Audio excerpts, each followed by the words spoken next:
Hi, my name is Jonathan Zemsky, and I am the author of Beyond the Shadows of Summer. I wanted to remind you that this book is recommended for children ages 10 or 11 plus and has some themes of teen sexuality and violence, and also some strong themes of death and loss, but with lots of fun, silly, and heartwarming stuff in between. Chapter 9, A Name. The second day of the fair started out very similar to the previous one. I was the first to arrive, prepare, and load the machines. G-Man was next, followed by Alex and his snot-dripping nose. It was beyond me how Mr. Curran had looked at this kid and thought, food services. G-Man and I did our best to keep him in the back, out of sight from the customers. Boogers are bad for business, G-Man said later, after Alex went on break. This day was hotter than the first, definitely over 90 degrees, and not a whisper of a breeze. The air in the cow stand was stifling, making it difficult for one, let alone three, to breathe comfortably. The machines were running hot, which was making the ice cream soupy and difficult to pour. We engaged in the ancient ritual of people watching to help us keep our minds off the heat. All kinds of people came to the fair, from all over the region. Each had a different look, attitude, and style of clothing. We got cowboys, councilmen, and cops 1 hour, and teachers, preachers, and creatures the next. Now, I'm pretty open-minded about people's rights to look and dress the way they please, but I don't like seeing things I don't need to see. For example, this one man came up to order 2 cones. He paid, we handed him the cones, and he smiled. The heat was already getting to me, but this man's smile put me over the edge. His lips spread to reveal the most grotesque mouth I had ever seen. G-Man and I actually jumped back a few inches at its presentation. 1 tooth, and 1 tooth only, was hanging from the top of his mouth, like a child lost in a cave, lonely and surrounded by darkness. But that wasn't the worst of it. It wasn't motionless like a tooth should be. It swung forward and back freely, each time revealing a frayed nerve that twitched in the breeze. Somehow I was able to cough out, "Have a nice day," which signaled to the man with the toothless cavern to move along. I had to take a few deep breaths and stare into the sun to reset my eyes before serving the next customer, a pretty councilman's wife. Life is quite random. Hey, James, G-Man said. Well, why don't you take a couple of bucks over to the corn dog stand and get us some change? I looked at him warily. Why should I have to go to that corn dog stand? G-Man rolled his eyes. Because it's the closest one? It was tough to argue this point. I glanced across the road at the girl that had hypnotized me with her beauty the night before, and then quickly at the long line of customers that was outside our booth. I didn't know which scared me more. The people in line would surely be angry if they had to wait for change in this heat, so I did the courageous thing. Hey, Alex, why don't you go over to the corn dog stand and get us some change? I asked. Do it yourself, you're not my boss, he nasally replied. Again, tough to argue. As I stood by the side of the cow, I thought how someone's looks could change so quickly. She went from the ugly duckling to the swan within minutes. A face that once reminded me of hate now brought me hope and gave me a feeling that I couldn't easily explain. I carefully contemplated the strut I wanted to display to get across the street. She might be watching, so I needed to nail it. Even if I ran over, I'd look too desperate. If I swayed too much, she might think of me as too confident. I couldn't relax too much either. That was a big no-no. If I did, she'd surely think I didn't think highly enough of her to put enough thought into my planning my walk. I narrowed it down to a cowboy or gangster walk and wound up using kind of a mix. I looked like Al Capone's wounded donkey. When I was a few feet away, I noticed the girl and Millie looking my way. They had a lull in business, so no line blocked their view. Each turned and whispered to the other, then quickly twisted back to greet me. I figured they were trying to determine if a broken leg was causing my bizarre gait. I reached the counter and was met by the girl from the soda shop, who now stood in front of Millie. Hey, I mustered. I swallowed hard, trying to moisten my desert-dry throat. Hi, she replied with a killer smile. I heard that two-letter word with every part of my body, except my brain. I said nothing in return. I just stared at her, wondering how I could have been so mad at her. What had she really done wrong? What happened to your eye? Awkward silence. I couldn't talk. My name's Paige, she said, a bit louder, trying to wake me from my trance. It didn't work. The line to the cow was getting longer, and G-Man was surely out of change by this point.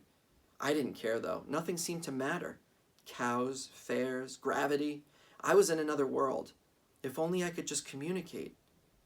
And I would. I had to.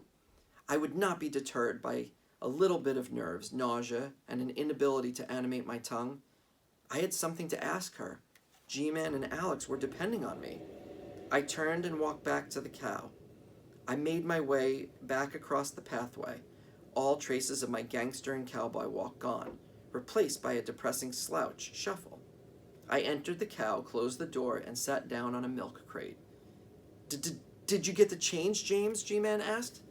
Yeah, I said, not even paying attention the slightest bit to attention to his question.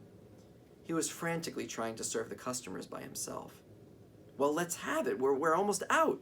He stuck out his hand, and into it I placed a corn dog layered with mustard. He looked down back at me and smiled as he wiped the mustard from his hand. Never send a boy to do a man's job, he said, as he pulled the $2 from my shirt pocket and headed to get the change himself. I watched G-Man talking to the girls across the street. Even with a stutter, he had more confidence than I. Panic began to set in. What if she was making fun of me? What if she thinks I'm a complete moron? I squinted to try and catch an expression or gesture on Paige's face, but G-Man's head blocked my view. Her name was Paige. But how did I know that? After a few minutes, G-Man walked back to the cow, way too slow for my liking. I wanted to ask him what she said, and if she liked or hated me. Oh my God, I realized they had probably been making fun of my walk. I met him at the door and pounded him with questions. Well, out with it. What did she say? What did you tell her? Tell me, I demanded as I shook him by the shoulders. Your name, you moron. I told her your name. I cringed at the thought of how stupid I acted. I couldn't even say my name. It couldn't get any worse than this. And another thing. They wanted to know if you were sick because you were limping funny and couldn't speak. I feel it, I said back. Must be if you blew your chance to talk to a pretty girl, he replied. My lunch break came soon, after which protected me against any further embarrassing G-Man questions about the strange change incident. I figured I would split my break between saying hi to Fizz and Costello and doing a quick walkthrough of the art contest exhibit. I arrived at their stand to see Fizz sitting in a chair with his feet propped up and his hands behind his head.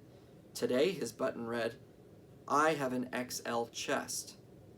Costello was frantically running side to side, keeping up with the hungry mob. Their manager, Mr. Swift, wasn't around, so I slipped in the side door to the stand. How can you let him get away with this, I said to Costello. He's planning what he'll say to Mamie when he gets his chance. My eyebrows furled. He'll say he can't take her on a date because he has no money, because he lost his job, because he was sitting on his ass while his friend did all the work. Costello's eyes widened as he saw the smoke coming from my ears. All right, Fizz said as he got up and joined Costello at the counter. I often made Fizz feel guilty for the way he treated Costello. I'm not sure why it made me so mad. I think it was just because Costello never stuck up for himself. I might have been madder at him for that than I was at Fizz. After reprimanding my friend, I headed towards the expo building. En route, I changed my mind 2 or 3 times about walking through the expo doors. I had put to rest many of the activities that reminded me of Brand. Sketching, playing ball, comic reading. I didn't know if I was ready to walk the exhibit, but my legs kept leading me there.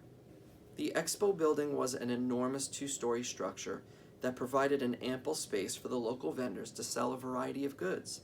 Vacuum cleaners, Homemade pies and handmade jewelry were just a few of the items for sale in the building. Step right up, and try the newest and strongest vacuum on the market. It's guaranteed to clean up your act or your money back, one vendor claimed as I walked past his booth. Polish your floor, polish your car, polish your shoes, all with this amazing new product, another man announced. You've coughed your last cough. You've nothing to fear of tuberculosis anymore as long as you buy our product. See you tuberculator, a woman called out. I ducked my way in and out of the vendors and kept my eyes on the ground. I didn't want to make eye contact with any of them and give them a chance to sell me anything. I was successful and only bumped into a few people and one partition along the way. I made it safely to the doorway of the art exhibit and walked on through. The exhibit walls were lined with sketches, paintings, and photographs. Most pieces were on the outer walls and some were displayed on partitions that weaved a maze through the exhibit. The light tan wall paint provided a clean background for the local artwork. Each piece had a small card to its side containing the artist's name, age, and a brief description of the piece. The exhibit had a lot of paintings this year. Many were good, but I skipped over them to find the sketches and photos.